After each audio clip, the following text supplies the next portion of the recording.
reconocimiento de emociones por computador.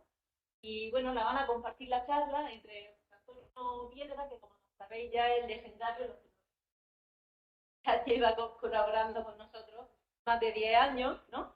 En línea de la inteligencia artificial y de Almería, aparte de otras cosillas que seguro que... Y bueno, yo iba a compartir la charla con él, Irene Domínguez Lafuente, y bueno, como ahora sí está de moda en inglés indicar todas las titulaciones, ¿no, Irene? Pues vamos a ver cómo me sale el inglés, en la empresa Accenture. Ahí ha quedado. Vale, ahora ella ya os comenzará algo más sobre nosotros. Así que cuando queráis, pues comenzáis con vuestra charla. Y ese es el micro, que es un microambiente que seguro que se oye bien, ¿vale? Con las pruebas que hemos hecho. Bueno, buenas tardes. La verdad que para mí es un orgullo el poder estar aquí y participar en esta jornada una vez más. Además, yo es como entrar en este salón de actos, para mí tiene recuerdos muy bonitos, porque además de estudiar, yo estudié en Los Millares, en el colegio que hay aquí al lado, y las actuaciones del colegio las hacíamos aquí en este auditorio, en este salón de actos. Y luego también los recuerdos buenos y algunos no tan buenos de exámenes aquí dentro del salón de actos, que la verdad es que se agradece, es como teletransportarte cuando vienes. Y, o sea que yo en ese sentido quería daros las gracias y agradecer la invitación de poder estar aquí un año más y felicitar a la organización por seguir trabajando en este tipo de jornadas que yo creo que son realmente interesantes y que además que luego va a permitir también el empoderamiento de los que estén aquí presentes. He empezado por esta pantalla que veis aquí, no sé si conocéis MediaPipe. ¿Habéis? Bueno, nosotros trabajamos dentro del ámbito de la visión artificial, trabajamos con todo lo que tiene que ver con el procesamiento de imágenes. De hecho, últimamente hemos tocado distintos ámbitos. Hemos trabajado desde imágenes de satélite, pasando por imágenes médicas, pero ahora concretamente hay una línea en la que nos estamos centrando que tiene que ver con la interacción natural. Y entonces estamos trabajando mucho con aplicaciones que te permiten de alguna manera pues, hacer un seguimiento, un reconocimiento de gestos. De hecho, nosotros tenemos implementado una aplicación para reconocimiento de gestos de la mano, pero os quería mostrar una librería que se llama MediaPipe, que la podéis encontrar por ahí, podéis acceder, esta es gratuita, está libre, podéis entrar y podéis ver un poco y juguetear con la herramienta. A mí me interesa, de hecho, realmente, no. Esta página, por ejemplo, que aparece aquí, ya es de una de las demos que viene ahí para el reconocimiento de rostros. La ponencia de hoy se centra en el reconocimiento de emociones y queríamos comentaros, por un lado, el reconocimiento de las emociones en rostros y luego Irene os va a presentar una aplicación que estamos desarrollando y, de hecho, todo el tema este de las emociones tiene distintos fines. Estamos abarcando distintos tipos de opciones que tenemos, tanto a nivel psicológico como fines médicos y fines comerciales también. Entonces, desde otro punto de vista, Irene se encargará un poco de centrar la temática en el reconocimiento de emociones, de rostro también, de la cabeza, en perros, que es con otra de las líneas que estamos trabajando y además la interacción entre humano y perro.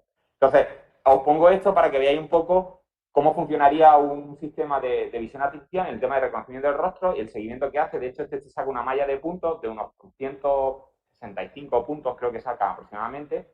Y si os fijáis, incluso con la mascarilla, simula o predice bastante bien el movimiento o hace o intenta predecir el movimiento que hago con la boca, los gestos, ¿vale?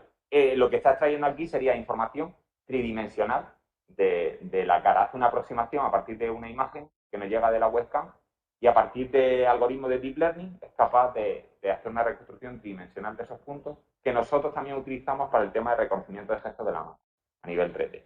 ¿Vale? Lo he puesto así porque me han dicho que tenía que compartir el vídeo pero no me deja porque tengo que cerrar la pantalla. Así puedo cerrarla.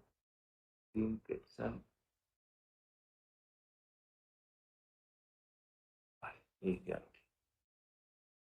Vale.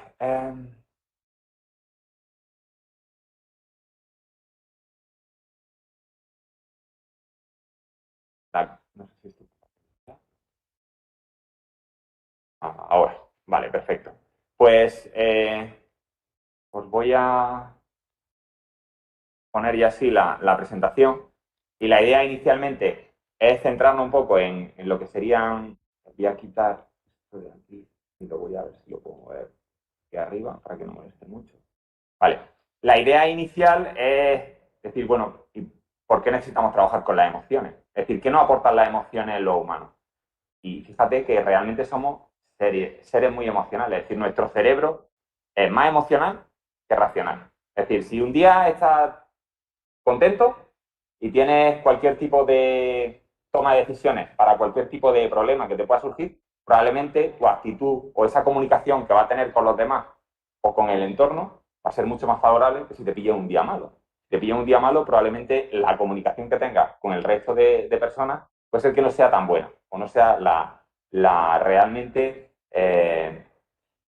perceptible o la que tendrías que hacer directamente, ¿no? Nosotros, puedo, ahora. Dentro de la visión artificial, muchas veces, a mí esta pregunta me gusta hacerla mucho, porque de hecho yo creo que la hago año tras año cada vez que vengo. Y es decir, ¿las máquinas pueden llegar a ver mejor que los humanos? ¿Sí? ¿Estáis seguros? Pues ahora mismo, con la tecnología que tenemos, y nosotros, digamos que nuestro cerebro es capaz, bueno, nuestro cerebro es capaz de procesar lo que nos llega a través de los sentidos. El 90% son imágenes. Pero claro, nosotros trabajamos en el espectro del visible. Pero una máquina se puede mover en todo el espectro electromagnético, en función de la sensibilidad de cada uno de los dispositivos con los que estemos trabajando. Pero es que también nos podemos mover con el tema de ondas acústicas y podemos traer patrones o definir determinado tipo de imágenes que podemos trabajar con ellas. Es decir, nos abre una puerta a distintos tipos de percepción, no solo la visual que tenemos nosotros en el campo del visible, ¿no? Pero es que no solo eso, es que además aparece el concepto de deep learning, que también lo había escuchado mucho, además está de moda. Esto ha sido el antes y el después en visión artificial. Ha sido un cambio radical que lo que permite, digamos, de alguna manera, es tratar de analizar ingentes volúmenes de datos, en este caso, imágenes, para lo que nos compete, y procesar esas imágenes. Es decir, igual que un niño pequeño va aprendiendo, si ve un coche y señala y dice coche, nosotros podemos enseñar a una máquina a que aprenda de la misma manera que un niño pequeño y a construir ese conocimiento. Imaginaros si no hay imágenes ahora en la web como para poder utilizar imágenes que además, de hecho hay imágenes de todo tipo. Podéis encontrar bases de datos y de hecho ahora comentaré algunos ejemplos de páginas donde podéis traer informaciones en internet. Entonces, aquí es un pequeño esquema en cuáles serían los bloques y dónde estaría el deep learning, porque tendríamos principalmente la inteligencia artificial, que es para el objetivo aprender y razonar como los humanos. Luego saltamos al machine learning, si somos capaces de que la aprenda sin que haya nada explícitamente programado directamente, que no tengamos ninguna regla, ninguna historia. Y luego ya entramos en el deep learning, que es cogerte todas las imágenes y sácame algo de aquí, ¿vale? Para que reconozca algún tipo de objeto. Una de las ideas que subyace ahora también es, ¿podemos crear inteligencias similares al cerebro humano? ¿Vale? Y no voy a entrar en la parte de la computación cuántica, que también es una línea que está abierta, pero centrándonos en lo que nos compete, ahora mismo la GPU sería lo más aproximado a lo que estamos haciendo nosotros desde el punto de vista del cerebro y cómo estamos trabajando, cómo se modela todo.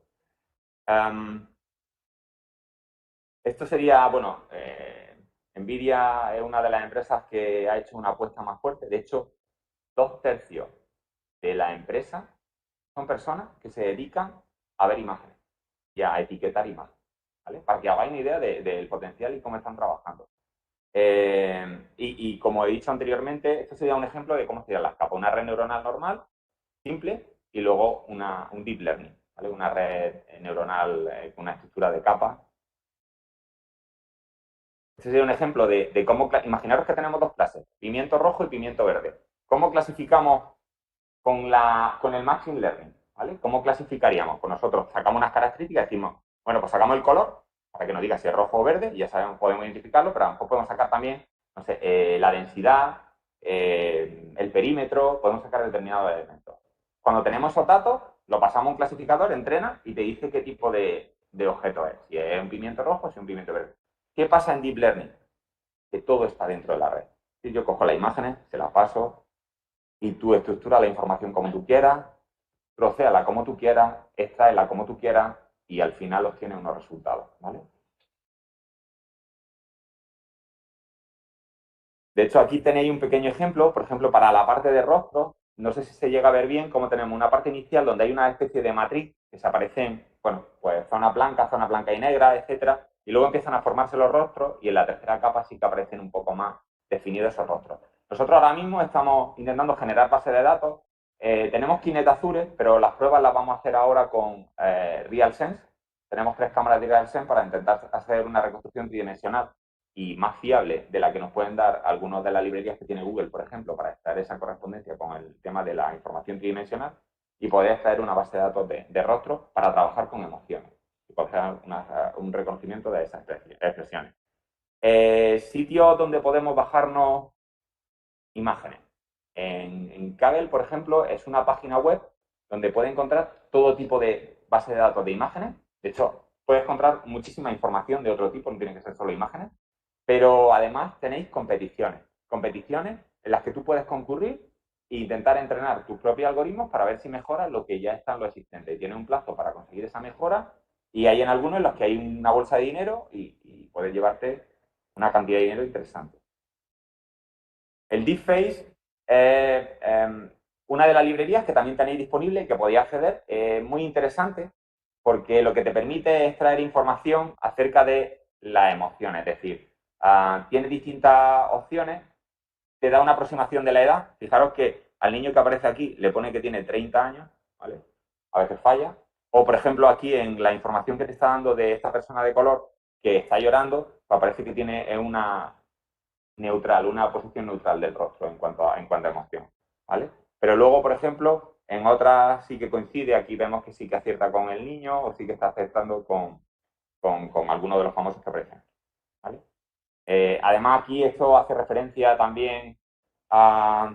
Espera un segundo, a ver si me deja... Un segundillo. Mira, aquí tengo un ejemplo que había hecho una prueba. Mira, fijaros, aquí aparece la información... No sé si se ve bien. ¿Se ve? ¿No? ¿Sí? Sí. Pues mira, aquí es parte de la información que podéis encontrar. El tipo de, si es blanco, la emoción, los distintos tipos de emoción, el género de la persona. Y aquí te vienen cada una de las probabilidades asociadas a cada uno de los, pues si estamos hablando de emociones, pues la probabilidad, por ejemplo, aquí que sale que sea miedo es la más alta con un casi 40%.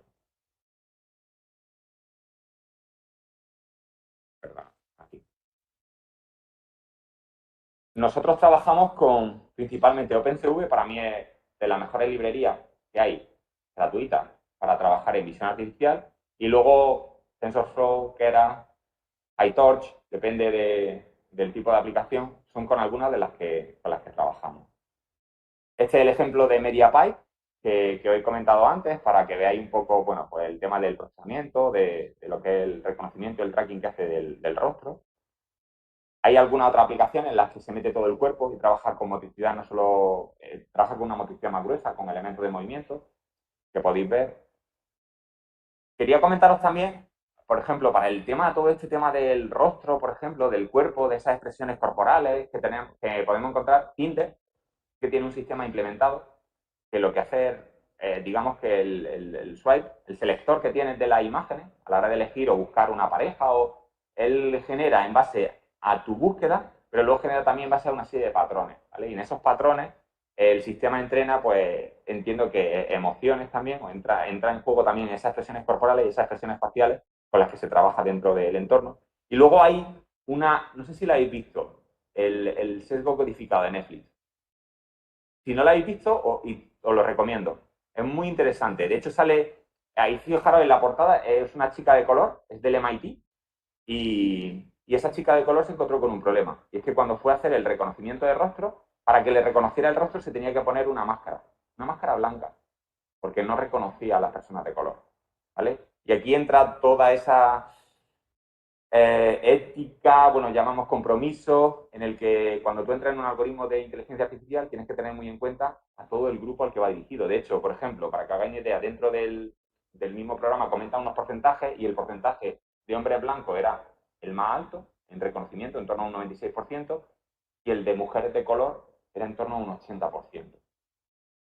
Y eso después de arreglarlo, ¿vale? Pero inicialmente ni siquiera la reconocía. Entonces esta chica, digamos que hizo como se empoderó en el sentido para abrir como una brecha y decir, no, no, es que yo quiero que me reconozca sin llevar una máscara, porque no tiene sentido que lleve una máscara. Y entonces ahí también hay esa parte que quería dejarlo también patente un poco para que la tuvierais en mente, ¿no?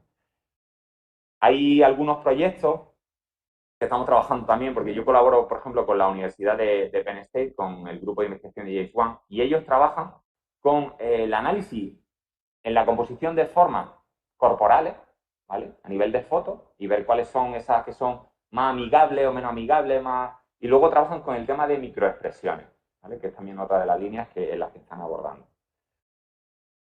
Y ahora dejo el turno a mi compañera Irene, para que os presente un poco la parte de perros que hemos comentado también, de las emociones. Bueno, pues el proyecto que desarrollamos con respecto a los perros era un sistema de visión inteligente para la interpretación de emociones caninas. Y a lo largo de esta sección, pues veremos una serie de puntos que, bueno, los voy a pasar para ir un poquito más rápido. Y bueno, con respecto a la introducción, cada vez más son las familias que cuentan con un animal de compañía en sus hogares y que incluso lo consideran un miembro más de la familia. De hecho, la startup de moda Barking, que ofrece piensos personalizados, afirma que tener un perro no solo mejora la calidad de los propietarios, sino también su salud tanto física como psicológica. Por eso, conocer el estado emocional de un perro es fundamental para comprender tanto su salud como su estado de ánimo. Y es un punto clave para poder desarrollar una relación afectiva dentro de la familia. Seguro que todos o la mayoría de vosotros tenéis un perro y si no lo tenéis, conocéis a alguien cercano que tiene uno. Y resulta que es una experiencia que los propietarios suelen vivir varias veces a lo largo de la vida, por lo que tener un sistema que sea capaz de reconocer las emociones en los perros resulta algo bastante imprescindible, ¿no? De hecho, este comportamiento de los perros se ha demostrado que está influido por la raza del animal y como sabéis, las emociones en los perros no son iguales que las emociones humanas, pero sí que a través de su expresión de la cara o en la posición del cuerpo podemos determinar el estado emocional del mismo. Aunque existen expresiones fácilmente identificables como son la ira y el miedo, también existen otras mucho más complejas como son asco, frustración, disgusto, etc. ¿O alguna de vosotros podríais decirme cuando un perro tiene asco? Porque yo la verdad que no lo sabía, ¿eh? Y dentro del entorno, pues hay muchísima cantidad de información que se puede analizar dentro de los datos o de los textos, ¿no? Pero también hay información dentro de las imágenes o de los audios. Pero esta información consiste en que son datos no estructurados y necesitamos entonces algún sistema que sea capaz de extraer información significativa de ellos. Y en la era actual, donde entran conceptos como el IoT o la inteligencia artificial, que están tan de moda, el análisis de estos grandes, masivos conjuntos de datos puede resultar algo esencial. Y sobre todo, pues el deep learning y concretamente las redes neuronales convolucionales juegan un papel para temas de visión artificial, sobre todo para la interpretación y clasificación de las imágenes. Así que la finalidad de este proyecto fuera poder proporcionar a cualquier usuario la posibilidad de identificar a un perro o a un gato en una fotografía, la raza del perro y su estado emocional, para poder identificarlo en cualquier momento, haciendo uso de técnicas en Deep Learning. De hecho, existen muchas investigaciones que afirman que los perros no solo son capaces de detectar las emociones humanas, sino que incluso también las asumen como propias, y es lo que se conoce como espejo emocional. Una investigación en la Universidad de Azabu demostró que las estructuras cerebrales hormonales que tenemos los humanos también se encuentran en los perros. De hecho, también tienen la hormona que nosotros tenemos que se denomina oxitocina, que lo que hace es vincular las experiencias positivas con las emociones. En la revista Learning and Behavior de Springer se afirma que los perros tienen 6 emociones básicas, que son ira, miedo, felicidad, tristeza, sorpresa y disgusto, con cambio en su mirada y frecuencia cardíaca. Y esta vez en el Departamento de Cognición Animal de la Universidad de Emory, pues se afirma, a base de resonancias magnéticas que le hicieron a los perros, que la región cerebral que se encarga de las emociones iba aumentando conforme recibían estímulos que conocían, como por ejemplo el regreso de su dueño o olores cercanos. Como hemos visto, las emociones en los perros son muy distintas a las emociones humanas, así que necesitamos de alguna manera conocer algo de información sobre ellas. Pues existe un cuestionario que es CEBAR, que está creado a partir de datos de 8.000 perros diferentes de 80 razas caninas y permite tanto a dueños como a profesionales en el tema hacer evaluaciones sobre el perro en función de la raza de él. Y seguro que muchos de vosotros habéis oído hablar de Human Computer Interaction o en español la interacción entre humano y ordenador, los robots y todo eso que veis. Pero ¿qué pasa cuando el que interactúa no es un humano, sino un perro? Pues que las investigaciones son escasas.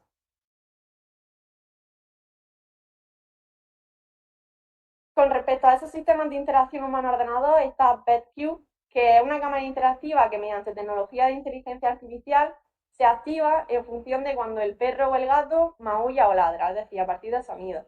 Y te permite realizar un streaming de lo que está sucediendo o incluso dispensarle golosinas al animal.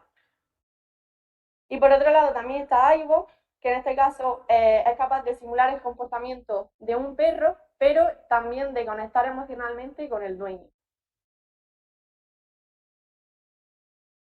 Y si nos vamos a sistemas tecnológicos, pues está Watch2, que es ofrecido por Microsoft a través de su motor de búsqueda Bing, y lo que permite es subir una imagen y obtener información sobre la raza del animal, e incluso proporcionar resultados en caso de que no lo tenga muy claro.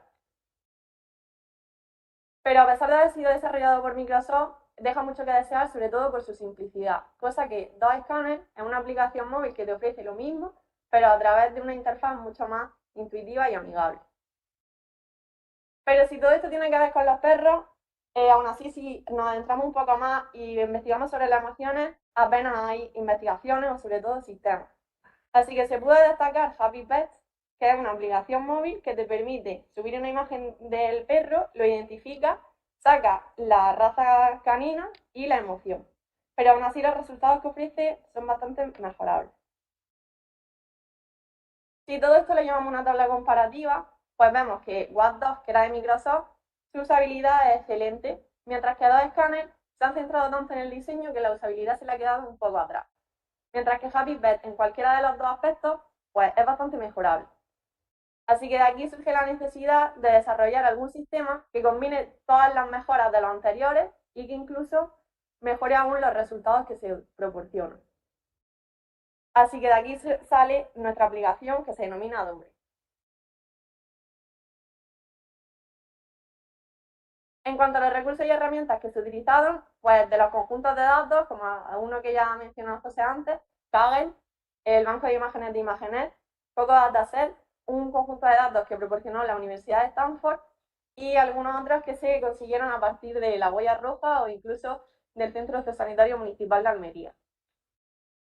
Las herramientas de Deep Learning que se utilizaron fueron TensorFlow, Keras y como entorno Jupyter y Anaconda.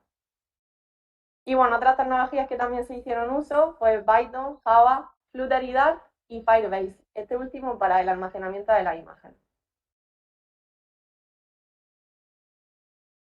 En cuanto a las técnicas de Deep Learning, pues ya hablaba antes, José, de que el Deep Learning está dentro del Machine Learning, ¿no?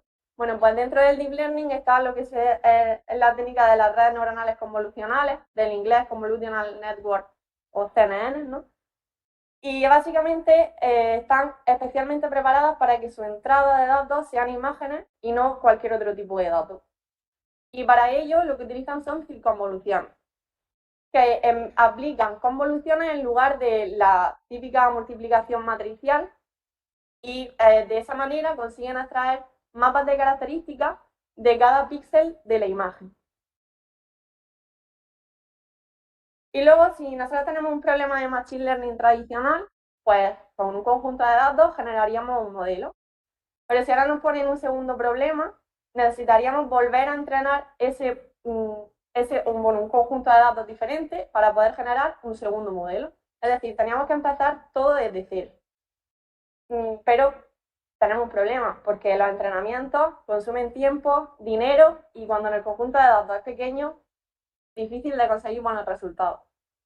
Así que de ahí surge la técnica del transfer learning, que lo que te permite es que si tú ya has entrenado un modelo, ya has conseguido un conocimiento, puedes traer ese conocimiento para aplicárselo a un segundo sin tener la necesidad de volver a entrenar 2 veces lo mismo para que aprenda cosas similares. Y dentro del Transfer Learning, pues hay dos técnicas, una que se denomina Feed-to Extraction y otra que es Fine Tuning. La primera de ellas, que es Feed-to Extraction, nosotros tendríamos una base convolucional que ha sido entrenada, ¿no?, de la primera tarea que hicimos, y un clasificador. Pues descartamos ese clasificador y metemos uno nuevo, porque básicamente los modelos van aprendiendo las características generales en las primeras capas. Y en las capas finales son más específicas, así que si ya habíamos aprendido una cosa general, como por ejemplo detectar los bordes de una fotografía, ¿qué más me da que sean un perro o que sea un edificio? He aprendido a detectar los bordes. Entonces, solamente le enseño el nuevo clasificador al algoritmo, para que se centre únicamente en las características que estamos suponiendo ahora mismo, ¿no?, para ese nuevo problema.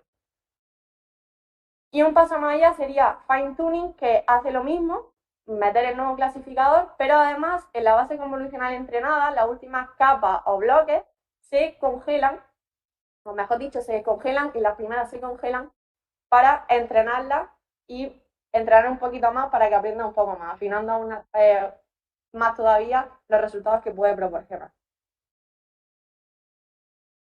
Todo esto es ¿por qué? Pues porque nosotros utilizamos esta técnica de Transfer Learning y cogimos varias redes neuronales que existen. Entre ellas, pues la VGG16, que se trata de una mejora de otra red neuronal convolucional que se denomina ALEXNet, y está formada por más de 138 millones de parámetros entrenables, por 16 capas de pesos que, como podéis ver ahí en el diagrama, y el tamaño de las imágenes con las que fue entrenada eran de 224 por 224. Y por 3 el canal RGB. Vamos, que las imágenes estaban en color. Y esta red neuronal, con respecto al ranking que ofrece Keras de precisión en el top 5, alcanza un 90,1% de precisión. ¿Esto qué quiere decir? Pues que durante las 5 primeras iteraciones ya consigue de media un acierto del 90,1%. Una segunda red que utilizamos era la RedNet 152V2, que se trata de una versión mejorada de su previa, de la 1, y está formada por 152 capas. La otra era de 16, así que esta es un poquito más grande. Y las imágenes de entrada pues eran de tamaño 299 por 299, y pues cabe destacar que se trata de la mejor red dentro de la familia de las ResNet, porque normaliza por lotes antes de cada capa de peso.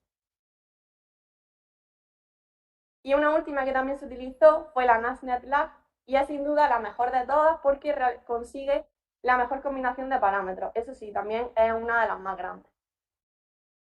A diferencia de la otra, en esta no podéis ver una arquitectura porque ni siquiera los autores lo han definido. Básicamente porque se basa en una búsqueda de aprendizaje por refuerzo. Y las imágenes de entrada en este caso eran de tamaño 331 por 331. Y si retomamos el ranking de Keras de la precisión en el top 5, esta consigue ya directamente en 5 iteraciones un 96%. Otra de las tareas que también se vio fue la segmentación con Deep Learning. Dentro de la segmentación hay diferentes vertientes. La primera de ellas sería simplemente, por la más sencilla, localizar en la fotografía al conjunto de objetos. En este caso, por ejemplo, pues lo que son ovejas. Un paso más allá sería localizar también, pero ya a nivel distancia, cuántas ovejas hay en la fotografía. Y ya lo siguiente que encontraríamos sería la segmentación, que hay dos tipos, la semántica y la distancia. La primera, que es la semántica, lo que hace es segmentar a nivel de grupo objeto, y la distancia pues a nivel individual. Dentro de esta tarea pues existen varias redes neuronales que se suelen utilizar comúnmente, entre ellas pues la Fully Convolutional Network, que únicamente está formada por capas convolucionales, y lo que van haciendo es combinar las capas gruesas con las capas finas. La segunda sería Convolutional Models with Graphical Models, que se tratan de una de las mejores en localizar los segmentos de las imágenes porque utilizan estructuras de grafos. Y una de las últimas que también destacamos es la RCTN Base Model, que va extrayendo propuestas de regiones de las imágenes con características similares. De todas estas, la que nosotros utilizamos en este proyecto fue la RCTN Base Models, porque según la literatura proporcionaba muy buenos resultados, incluso ha sido desarrollada por Facebook. Y dentro de ella hay dos tipos diferentes, que es la Faster RCNN y la Mask RCNN. La diferencia básicamente es que la primera localiza a nivel distancia, mientras que la segunda, además de localizar, también segmenta. Así que nos quedamos con esta última. Dentro de un proyecto de Deep Learning se siguen siempre una serie de etapas, aunque no se hagan ahí manualmente, pero internamente todo el mundo lo sigue. Lo primero de ellas sería preparar los datos. En este caso, preparar las imágenes que tenemos, dividiéndolo en tres subconjuntos diferentes. Uno para entrenar con las imágenes, otro para validar y otro para probar. Y esta división se suele hacer entre un 70 y 80% para entrenamiento y un 10 y un 15% aproximadamente para validación y también para pruebas. Una vez que se tienen los datos preparados, pues se desarrolla el modelo realizando una serie de configuraciones, entre ellas pues los parámetros, la función de salida, la arquitectura de red, esa que habíamos mencionado antes, pues elegir una de ellas o de todas las que hay.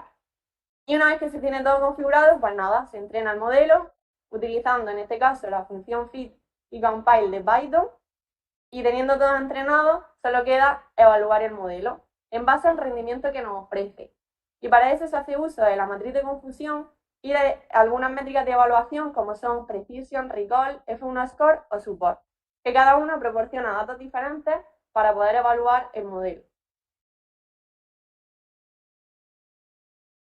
Y con respecto a los resultados que se consiguieron, pues si recordáis, el proyecto tenía una serie de etapas. La primera de ellas tenía que identificar a un perro y a un gato. La segunda, la raza del perro. Después, la emoción canina. Y por último, segmentar al perro de la fotografía. Así que para la primera parte, de perro y gato, podríamos haberle enseñado al sistema que aprendiese lo que es un perro a partir de cualquier otra cosa, por ejemplo, lo que es un coche, lo que es una persona, etc. Pero para limitar el problema y reducir la complejidad, nos quedamos únicamente con lo que era un perro y lo que era un gato. De manera que el sistema reconocía cuándo no era un perro a través de cuándo era un gato. Y sobre todo porque estos dos animales son muy parecidos y depende de la fotografía, os podéis confundir. Yo lo dije. Y para esta tarea pues, se utilizó el conjunto de datos que proporcionaba en una competición Kaggle y estaba formado por 25.000 imágenes. Pero como también proporciona imágenes para validar esa competición antes de subirla, se consiguieron 12.500 más, formando un total de 37.500 imágenes solo de perros y gatos. Como veis ahí en la diapositiva, estas imágenes tenían tamaños muy distintos, estaban a color y pues unas estaban verticales, horizontales y los animales estaban en diferentes poses entre ellos. Y bueno, teniendo estas imágenes, se dividió el conjunto en un 50% para entrenar, un 25% para validar y otro 25% para probar. Y si lo pensáis, antes he dicho unos porcentajes totalmente diferentes, no eran más altos. ¿El por qué? Pues básicamente como estaba preentrenado con imágenes del banco de imágenes, ya conocía características generales de perros y gatos. Luego, simplemente podíamos reducir la cantidad de datos para entrenar porque ya tenía conocimiento sobre eso y dedicarlo más a validar y a testear las imágenes que teníamos. Y con todo esto, ¿cuánto creéis que se consiguió de acierto? Un 100%. El sistema era capaz de detectar 99,99999% de acierto cuando era un perro y cuando era un gato. La segunda tarea de la raza, pues se utilizó el conjunto de datos que proporcionaba la Universidad de Stanford, que estaba formado por aproximadamente unas 20.000 imágenes. Y estas imágenes, pues como las podéis ver, ahí tenéis algunos ejemplos de distintas razas de perros, y la complejidad en este caso no era de cuánto conseguía aprender el sistema, sino que fuese capaz de identificar 120 clases diferentes. ¿Vosotros sois capaces de identificar 120 perros perfectamente? Bueno, 120 razas. Pues para eso se utilizó el conjunto de datos y se dividió en un 70% ahora sí de entrenamiento, un 20% de validación y un 10% para testear la imagen. Y se consiguió el 94%. Es capaz de detectar el 94%, 94 veces de cada 100, 120 razas distintas. Para la tarea de emociones, pues aquí ya la complejidad era que teníamos un conjunto de datos, o mejor dicho, no teníamos conjunto de datos, y teníamos que crearlo a partir de cero. No había ningún sitio que te proporcionase información o imágenes clasificadas de las emociones en los perros. Así que tuvimos que ir mano a mano consiguiendo imágenes y clasificándolas. Fuimos a la Huella Roja, al Centro Sanitario Municipal de Almería, fotografiamos a perros, le hicimos vídeos y después intentamos extraer imágenes de ahí y clasificarlas a mano. Pues este perro estaba contento, este perro estaba enfadado, así. Y con eso se consiguieron unas 1.720 imágenes. Y como podéis pensar, de las 37.000 que teníamos antes y las 20.000, 1.000 como que se quedan un poco por debajo, ¿no? Así que teníamos que, de alguna manera, agrandar ese conjunto de datos. ¿Cómo? Pues nada, nos fuimos a Instagram y empezamos a bajarnos imágenes de los perros que eran públicas de los usuarios y a clasificarlas manualmente. Pero eso tampoco sirvió. Todavía se nos quedaba muy por debajo. Así que tuvimos que ir a Photoshop y a base de procesos en Loader ir transformando las imágenes. Para esa imagen, por ejemplo, le hicimos todas esas transformaciones y pues eran volteos, filtros de color, escalas diferentes, etc. Así que con eso se consiguió un conjunto de casi 19.000 imágenes. Y pues teniendo este conjunto de datos ya por fin, que realmente era la complejidad de esto, pues ya dividimos entre un 70% para entrenamiento, un 20% para validación y un 10% para pruebas. Y con esto se consiguió un 81% de precisión, teniendo en cuenta que el conjunto de datos no era tan variado como los que teníamos antes y que había sido manualmente creado. Y la última tarea que buscábamos era segmentar al perro en la fotografía, pero se quería demostrar la hipótesis de si eso realmente iba a funcionar para algo, o si no, para qué íbamos a perder el tiempo en segmentar al animal de la foto si ya el algoritmo sabía perfectamente identificar a un perro y a un gato. Así que nos fuimos a la página de Coco, que tiene las imágenes y una máscara las muestra por encima de la fotografía y filtramos sobre gatos y sobre perros. Y nos descargamos todas las fotos. Y con un algoritmo en Java, pues se generaron estas imágenes con una máscara.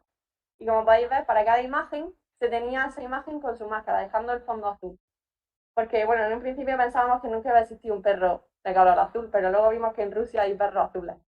Así que... Y bueno, se tenían dos conjuntos, uno con las imágenes originales y otro con las imágenes segmentadas. Y pues dijimos, bueno, vamos a pasárselo a una red y a ver qué nos saca. Se lo pasamos a la VGG 16 y ya tuvimos que con las imágenes originales se conseguía un 80% de precisión, mientras que con las máscaras un 86%. Luego queda demostrada la hipótesis que segmentar al animal en la foto ayuda al algoritmo y mejora los resultados, porque hace que el algoritmo únicamente se centre en las características que conforman al animal y deja de lado a otras características menos importantes, como puede ser el fondo que tenga el animal. Si el animal está en una cama o en un césped o lo que sea, eso no nos importa. Así que sabiendo esto, pues entonces ya sí utilizamos más que RCNN que habíamos comenzado antes y con un algoritmo que estaba preentrenado con MS-Coco, se filtraban, bueno, este modelo era capaz de segmentar 80 clases distintas. Así que filtramos únicamente perro y gato, el algoritmo seguía siendo capaz de segmentar el resto, pero no las mostraba visualmente. Y con eso se le pasaron todas las imágenes que teníamos de las conjuntas de datos, se segmentaron todas, se volvieron a entrenar para mejorar los resultados que se habían obtenido. Y ya está. Ahora, ¿qué pasa? Eso está ahí. Hay que desarrollar algún sistema que el usuario pueda utilizar. Así que desarrollamos Dobre, de las iniciales de Dog Visual Recognition. Y Dobre básicamente, pues es que de forma esquemática. Nosotros teníamos todos los modelos en TensorFlow, pero había que convertirlos a algo que se pudiese utilizar dentro de un dispositivo móvil. Y para eso se utiliza TensorFlow Lite. Lo que hace es generar dos ficheros, un punto .tflite con el modelo y un punto .txt con las clases que puede predecir. Eso, junto con un desarrollo en Flutteridad, dio lugar a Dobre. Y además, pues cabe destacar que todas las imágenes que se suben a la aplicación se almacenan en Firebase, pero no bajo cualquier nombre, sino con una nomenclatura en concreto.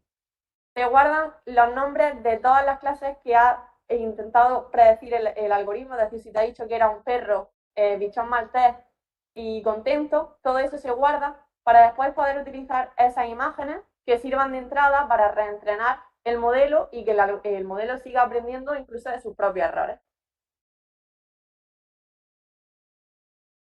Y con respecto a la aplicación, pues bueno, si la abrimos, esta sería, se muestra una pantalla de splash, podemos subir una foto o seleccionarla de la galería o bien de la cámara, si subimos cualquiera, por ejemplo ese que sería un Pomeranian, vemos que acierta la raza y además proporciona información pues que es un perro, que es un Pomeranian y que está contento, además de los porcentajes de acierto que lo ha hecho.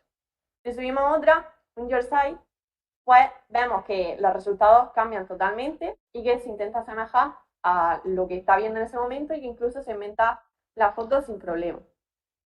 La segunda sección que está en el medio se denomina Labels y lo que proporciona información sobre todas las clases diferentes que el sistema puede predecir. Y la última, que sería Info, pues nada, proporciona información sobre lo que es doble, la precisión que da y datos pues, sobre la política de privacidad y el contacto. Y ya, bueno, pero ¿cómo eran los resultados? Pues si veis, puedes detectar perfectamente cuándo un gato y cuándo un perro. Cuando un gato solo te dice la información sobre que es un gato y mientras que un perro te proporciona el resto de información. Con respecto a la raza, pues la clasifica y la detecta perfectamente, pero tenéis que recordar que el algoritmo solo sabía 120 razas. Si le pasáis una que no sepa, no os va a acertar. Pero sí que va a intentar buscar cuál es la raza de la que él conoce que más se parece. Y con respecto a las emociones, pues la mayoría acertaban, pero vimos un caso especialmente que confundía. Cuando un perro está contento y enseña los dientes, lo confundía en ocasiones con enfado.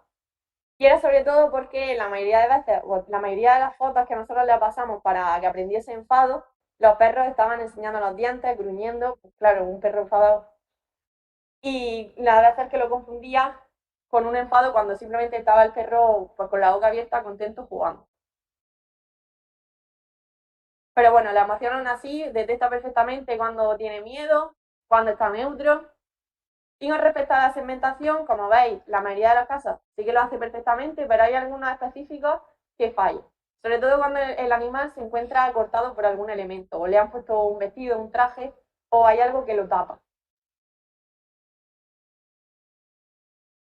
Así que si retomamos esa comparativa que habíamos presentado al principio, que se comparaba a Microsoft con dos escáneres Happy Pet, pues vemos que Microsoft los resultados que ofrece sobre razas son bastante aceptables. Mientras que Scanner y Happy Pet proporcionan muy buenos resultados, pero aún así se quedan por debajo de lo que consigue Dobre, ya que solo falla una de cada 10 imágenes que se le pasa. Y con respecto a las emociones, pues las dos primeras no aplican porque no ofrecen esta funcionalidad, pero Happy Pet, que era la única que se había conseguido destacar pensando que era bastante buena, resulta que los resultados que ofrece son bastante mejorables.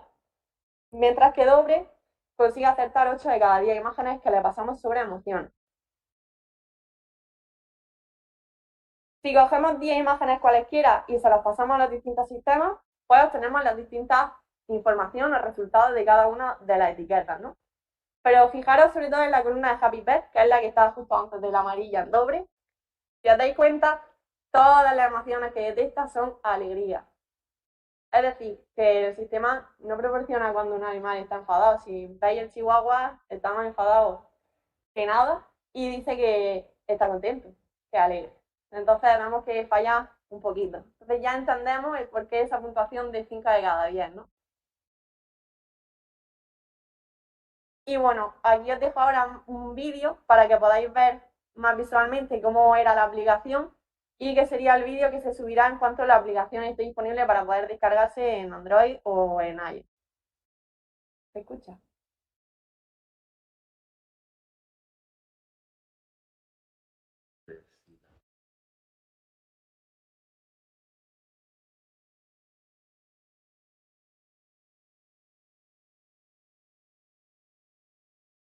Así se está puesto.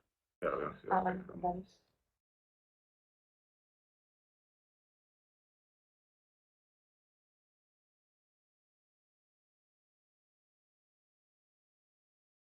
Hola, si quieres.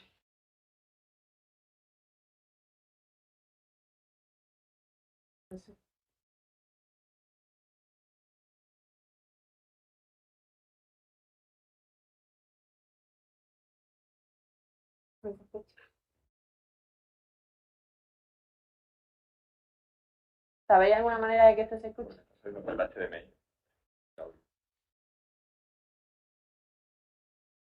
Se lo traba, Lo manda por el HDMI.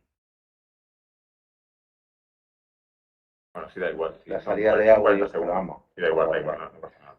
Es que la primera vez que lo enganchas con el HDMI, como es audio y vídeo, automáticamente, igual que Sí. saca el vídeo, eso es que no pasa de desconecta. Una vez que lo cambia ya te lo deja puesto. Da igual, lo ponemos en 40 segundos. Espera, creo que puedo poner música también. ¿Cómo?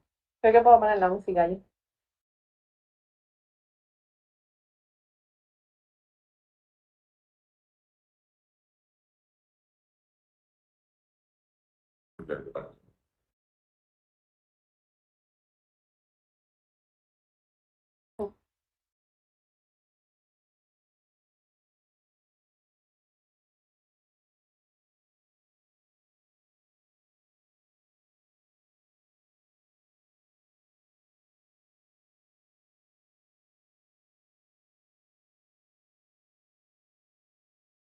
Y listo, eso sería todo lo que hemos podido comentar hoy en esta breve hora.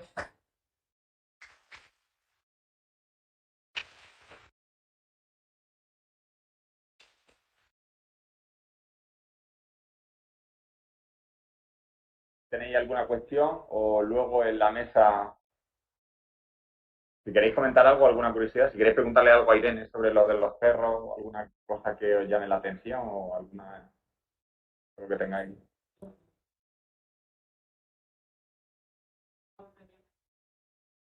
No, cambia. Sobre todo las chihuahuas para mí son horribles. No, Es complicado porque fíjate, en un humano es más fácil reconocer o identificar, pero en un perro la variabilidad morfológica que puede tener la cabeza es dantesca, dependiendo de la raza. Es que cada raza tiene una forma diferente. Lo mismo tiene uno que son muy arrugados, con trompa chata y orejas caídas, que luego tiene otros con hocico largo, orejas erguidas. Son expresiones muy diferentes. Y el hándicap, como ha comentado Irene, principalmente es conseguir esa base de datos realmente potente de emociones. Ahora tenemos una tentativa, pero nuestra idea es seguir trabajando con eso.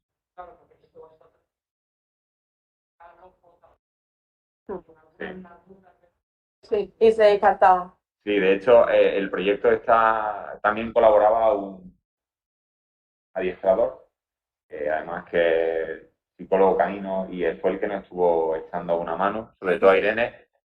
Yo le Pero decía, bueno, no entiendo, no entiendo. Yo no veo aquí que esté enfadado. porque además tenía que sacar un patrón para poder entender cuáles eran las emociones y luego ver cómo estaba funcionando todo, si estaba funcionando bien, porque tú veías alguna imagen y no sabías realmente qué emoción era. Y eso también era un hándicap, porque luego además en el tipo de aprendizaje que hacemos, pues luego va todo estructurado en carpeta y tienes que meterlo en la carpeta para que aprenda. ¿Vale? Es como el niño pequeño cuando enseña le dice coche y tú le dices, sí, sí, es un coche. O te enseñaron la moto y te dice coche y te dices, no, no, eso no es. Pues algo parecido, pero una estructura de carpetas con las clases. Y esa parte, además, Irene la sufrió bastante. Sí.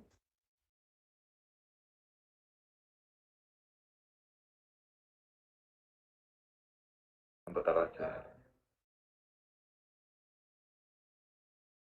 Lo que pasa es que depende mucho del conjunto de datos y de la configuración que tú le pongas. No era lo mismo entrenar VGC 16 que la NASNet Lab. Entonces depende de muchos parámetros, incluso la NASNet Lab que proporciona tan buenos resultados de primera, pero es una red muy grande que conlleva mucho más tiempo. Una OGG 16 te lo conseguía, te demostraba ya el resultado en una hora, aproximadamente con esas 37.000 imágenes, en una hora ya había aprendido. Pero la NASNet Labs voy a tirar 10 horas. Teniendo en cuenta el código de transfer learning, es decir, Claro. reutilizando ya los modelos que hay entrenados, es decir, las horas que ya llevan previas de entrenamiento, o como además que nosotros tampoco lo hemos incorporado, que tenéis por ahí el Model 2, en el que podéis descargar un modelo ya preentrenado para aplicaciones concretas y los podéis utilizar y meterlos para que se adapten a vuestro problema concreto. Depende de muchos factores, incluso de tu ordenador.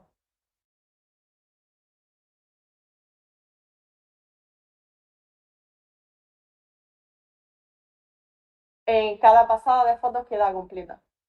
O sea, sí, Lo que llaman epoch, claro. que es como una iteración. Entonces, bueno, pues entrenas o sea, le pasas todo el volumen de datos y vas trabajando, depende de los algoritmos, con los bloques, tú con cuántos trabajas, no me acuerdo cuánto era. Tiene un tamaño de bloque 32. 32 y vas El trabajando batch con tamaño de bloque. El batch size es lo que también te marca y luego hay diferencia también. O sea que Irene ha hecho un trabajo mucho más extenso del que ha mostrado aquí, porque ella generó una base de datos. ¿Cuántas pruebas hiciste? Eran más de 600 horas de procesamiento. Pero porque tomó distintos algoritmos con distintas configuraciones porque necesitamos saber cuáles eran los que mejor funcionaban. De hecho, implementó un sistema en Power BI para mostrar todo además con gráficas para que fuera más visual y pudiéramos ver y detectar cuáles eran las mejores configuraciones con idea de poder sacar información de allí para futuros entrenamientos que podamos hacer. Realmente esos porcentajes que yo enseño no salían a la primera. Es a base de buscar la mejor configuración para conseguir eso. Pero se hicieron, para cada una de las tareas se hicieron diversas pruebas. Para ver, vale, y si cambio esto, ¿cuánto me da ahora? Y así. De hecho, es que una red neuronal, bueno, en Deep Learning, cuando hablamos de una estructura por capas de distintas neuronas, realmente no hay un modelo matemático que te valide cuál es la mejor estructura que puedes seguir. Y al final lo que hace es definir prueba y error y ir configurando. Nosotros, por ejemplo, para el modelo que he comentado antes de reconocimiento de gestos de la mano, trabajamos con nubes de puntos. No trabajamos a nivel directamente de redes convolucionales. Entonces, es otro tipo de trabajo diferente y nosotros definimos nuestra propia red para poder analizar. Entonces, tú vas construyendo las capas que tú quieres, haciéndole los testeos que tú quieres, donde tú quieres y vas configurando la capa en sí. Sí, exacto. Y ahí es la controversia que hay, es decir, los matemáticos no están muy de acuerdo con el tema en algunos casos porque no hay un fundamento matemático que determine cuál es la estructura realmente que tienes que seguir, sino que es más prueba y error en este sentido.